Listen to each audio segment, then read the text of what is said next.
Әйгілі Ким Чан Ди қазір қайда жүр? Ким Чан Ди рөліндегі Го Хе Сонды бәрі біледі. Осы дорама арқылы қатты танымал болды. Ол қазір қайда жүр, немен айналысады, оны дәл қазір білесіздер. Го Хе Сон кино әлеміне 2004 жылы келді, яғни осыдан тура 20 жыл бұрын. Оны танымал еткен 2006 жылы шыққан 167 бөлімді в 19 лет с чистым сердцем дорамасы. Бұл оның алғашқы басты рөлі болатын.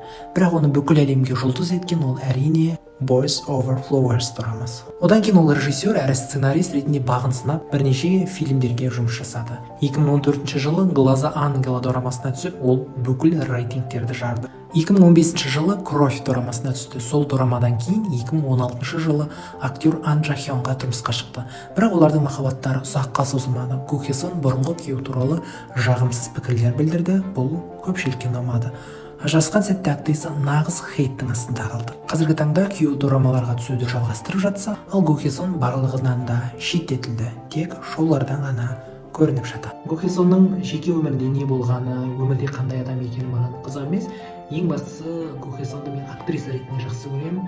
Осы F4-тегі жігіттің сабаздарындағы Ким Чан Диді басқа біреу сомдай алмайды деп ойлаймын. Өзімнің пікірімше, менің ойымша, сондықтан да оның жаңа жобаларын, жаңа дорамаларын асыға күтетін боламын.